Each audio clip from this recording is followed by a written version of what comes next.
Salam sejahtera Malaysia, denyut nadi suara rakyat bergema di channel ini. Jangan lupa tekan butang subscribe, like dan share. Malaysia kita punya, cintai Malaysiaku, kita jaga kita.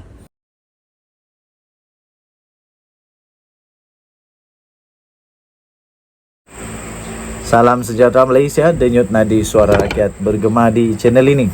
Nampaknya ada Jolo 2.0. Jolo 2.0 kali ini lebih dahsyat. Lepas itu mungkinkah ada juga Najib Razak 2.0? Tapi kita tak payahlah cakap Najib lagi. Saya rasa Najib dah insaf, dia masuk penjara, dia sedang dalam proses bertobat dan insaf. Jadi saya fikir Najib tak payah disebut-sebut lagi lah. Lagipun dah tak laku sangat lah Najib sekarang. Tapi kita cakap sekarang ini pun ada jalan cerita seperti dia juga. Seorang bekas Perdana Menteri juga yang juga sudah didakwa dengan dua pertuduhan. Dengan dua pertuduhan yang paling best sekarang ini, dia punya orang yang dekat dengan dia pula tiba-tiba jadi seperti Jolo 2.0. Mungkin Najib bagus sikit lah, sebab Najib tak ada kaitan dengan Jolo. Jolo tiba-tiba hilang, keluar negara terus hilang, tak balik-balik Malaysia lagi. Jadi mungkin itu agak okey lah. Tapi kali ini Muhyiddin Yassin, bekas Perdana Menteri Malaysia yang selalu didakwa, disebut-sebut oleh ahli politik yang lain, disebut sebagai Perdana Menteri paling gagal. Perdana Menteri paling gagal dalam sejarah. Menantunya sendiri, Muhammad Adlan, telah lari dari Malaysia, keluar dari Malaysia pada Mei, tak balik-balik lagi. Lepas tu sampai sekarang SPRM cari, tapi tak balik-balik lagi. Terpaksa SPRM keluarkan warta kepada seluruh Malaysia untuk cari orang ini, menantu Muhyiddin ini. Jadi ada dua orang yang sedang dicari, iaitu seorang ini nama dia Muhammad Adlan bin Berhan. Yang satu ini nama dia Mansur bin Saad. Kedua-dua ini terlibat di dalam satu siasatan jenayah oleh SPRM, iaitu tentang satu kes berhubung projek berkaitan pendaftaran, pengambilan serta penyimpanan biometrik pekerja asing di sebuah kementerian. Saya fikir Muhammad Adlan ni seorang yang penakut kot. Kalau betul-betul berani dan tak salah, jangan lari. Buktikan kepada Malaysia, buktikan kepada undang-undang bahawa kamu betul. Sekarang ni bila kamu lari, kamu memang sah orang dah fikir kamu ini memang takut kena tangkap, takut masuk penjara. Mentang-mentang kamu dah jutawan, kalau jutawan lah. Mentang-mentang kamu dah jutawan, kalau kamu jutawan, kamu lari pula ke negara lain, keluar dari Malaysia, bersembunyi untuk supaya tak disiasat oleh SPRM kah? Ini harap-harap tak adalah kerja kotor orang-orang yang cuba menyembunyikan kebenaran. Harap-harap tak ada berlaku begitu. Saya betul-betul harap supaya itu tidak berlaku. Yang sekarang ini yang pening kepala adalah Muhyiddin Yassin, sebab semua orang tertuju matanya kepada Muhyiddin Yassin. Tertuju matanya kepada Muhyiddin Yassin kerana apa? Kerana dia tak tahu, dia cakap tak no comment, dia tak tahu ke mana menantu dia ni. Ini nyata sungguh menantu tak bagus lah Muhammad Adlan ni. Dia tak beritahu dia punya mentua dia nak pergi mana. Lain kali kalau nak pergi mana-mana, beritahu lah kepada mentua, supaya kalau ada masalah begini besar, mentua boleh tolong beritahu sebelum jadi kes lebih berat, lebih parah, supaya Muhyiddin boleh cari kamu di mana, boleh dibantu polis, boleh bantu SPRM untuk bawa kamu balik, supaya tak jadi lebih parah lagi. Okey, denyut nadi suara rakyat bergema di channel ini. Bye bye. Salam sejahtera Malaysia. Disahkan menantu Muhyiddin Yassin telah keluar daripada Malaysia menurut pejabat imigresen keluar daripada Malaysia, dia tak masuk-masuk lagi. Belum ada record dia masuk. Dan sekarang ini SPRM sedang cari dia untuk siasatan rasuah. Lepas itu Muhyiddin dicari oleh SPRM pula, dicari oleh wartawan dan ditanya tentang perkara ini. Bukan dicari oleh SPRM, dicari oleh wartawan dan ditanya. Ini jawab Muhyiddin Yassin. lucu. Muhyiddin Yassin kata apa? Kamu tahu? No comment. No comment. Muhyiddin Yassin kena jawab nih. Bukan hanya no comment, jawablah betul-betul. Muhyiddin kata no comment. Muhyiddin kunci mulut, isu menantu dicari SPRM. Menantu Muhyiddin ini tak hormat mentua. Kenapalah menantu Muhyiddin ini tak hormat mentua? Dia tak bagi tahu dia nak pergi mana. Aduh, macam mana nanti menantu dicari oleh mentua? Susahlah begini. Kesian Muhyiddin. Pengurus CPN Muhyiddin Yassin enggan mengulas berhubung menantunya Muhammad Adlan Berhan yang sedang dikesan oleh SPRM. Katanya no comment. Seperti dipetik oleh Sinar Harian.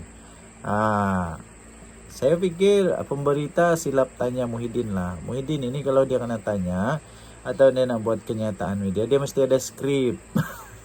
Dia tak boleh live punya. Dia mesti ada skrip dulu. Pasti dia cakap no comment lah. Tapi mungkin juga no comment itu maksudnya dia tak tahu apa-apa lah. Tapi memang jahat lah menantu dia ni. Macam mana menantu tak beritahu kepada mentua nak pergi mana? Muhyiddin berkata demikian ketika ditemui oleh pemberita ketika membantu kempen calon PN di Dun Batu 3 Rina Harun di Shah Alam hari ini. Semalam SPRM berkata pihaknya sedang mengesan lokasi Muhammad Adlan dan seorang lagi individu Mansur Saad 69 tahun bagi membantu siasatan berhubung isu rasuah dan penyelewengan berhubung projek berkaitan pendaftaran, pengambilan serta penyimpanan biometrik pekerja asing di sebuah kementerian.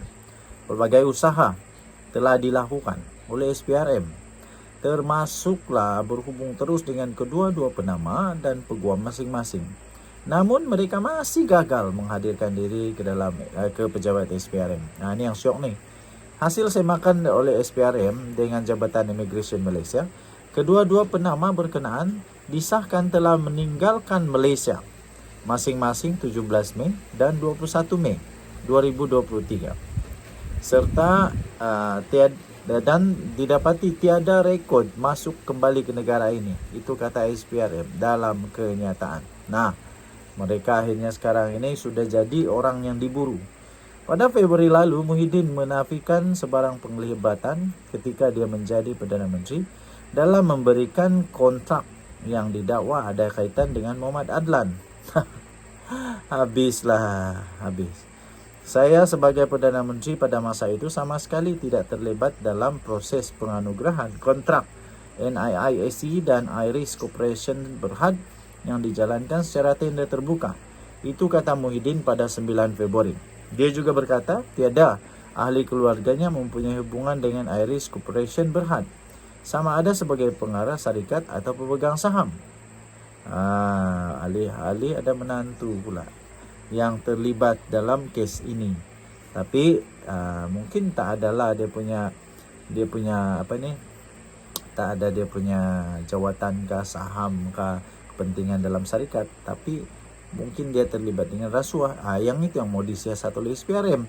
Masalahnya menantu Muhyiddin sudah hilang di mana tak tahu. Yang tahu rekod terakhir dia keluar dari Malaysia. Tak balik-balik lagi. Kita tengok nanti, adakah kita akan tengok ada seorang lagi jolo baru di Malaysia. Kita jumpa lagi. Bye-bye. Salam sejahtera Malaysia. Denyut nadi suara rakyat bergema di channel ini. Terbaru tuan-tuan dan perempuan yang dihormati sekalian, maklumat yang baru saja diterima. Sanusi berdepan dengan satu masalah besar. Sanusi bakal boleh dipenjara 2 tahun. Ini kerana satu section yang sekarang ini sedang menanti Sanusi, yaitu section 499 Kanun Keseksaan kerana fitnah jenayah, yaitu dia boleh dihukum penjara sehingga 2 tahun dan denda, ataupun Sanusi juga boleh dipenjara dan didenda kedua-duanya sekali, yaitu dihukum penjara dan denda. Kalau Sanusi kena penjara 2 tahun dan dia pula dihukum denda, dia bukan sahaja tak jadi lagi menteri besar, malah dia akan jadi dia akan jadi seorang banduan yang akan masuk penjara dan muflis lagi lah saya rasa. Sebab kenapa? Dia pun akan kena saman. Dia akan kena bayar, bukan kena saman, tapi dia akan kena bayar satu tuntutan bernilai 200 juta ringgit Malaysia. Di mana Sanusi mau cari 200 juta ringgit Malaysia ini? Botak kepala lah Sanusi kali ini. Dan masalah Sanusi yang paling besar ialah yang dia fitnah pula ini. Kalau betul dia fitnah, kalau betul Sanusi fitnah ini, kalau betul, sebab nanti dia nak lawan di mahkamah ni. Kalau betul Sanusi fitnah ini, dia silap hari bulan saya rasa. Kerana yang dia fitnah adalah antara manusia paling kaya di dunia, antara manusia paling kaya di Malaysia, Vincent Tan, billionaire. Vincent Tan siapa tak kenal? Dia memang kaya raya. Dia tak perlu pun duit daripada Sanusi, dia tak perlu pun duit dari kerajaan, tak perlu. Dia tak perlu apa-apa pun. Sebab dia dah jadi billionaire. Dia nak buat apa dengan duit lagi? Dia nak buat apa sakau duit lagi? Dia ada billionaire lah, bukan hanya jutawan ni. Sanusi lupa kot. Okey, inilah cerita dia. Iaitu Vincent Tan melalui peguamnya iaitu Pierre Chua and Associates telah pun menghantarkan surat tuntutan kepada Sanusi. Berhubung dakwaan daripada Sanusi kepada Vincent Tan mengenai projek pembersihan Sungai Klang. Dalam surat yang dikeluarkan oleh firma undang-undang Pierre Chua and Associates itu, peguam Vincent Tan menegaskan bahawa dakwaan Sanusi itu adalah ternyata jelas palsu, tidak benar, tidak wajar dan tidak berasas dan berniat jahat terhadap Vincent Tan. Jadi kerana itu mereka menuntut supaya Sanusi tarik balik tuntutannya dan aku janji bertulis untuk berhenti daripada mengulanginya. Nah, surat tuntutan Vincent Tan kepada Sanusi semalam itu meminta permohonan maaf secara terbuka dan supaya Sanusi membayar pampasan kepada Vincent Tan sebanyak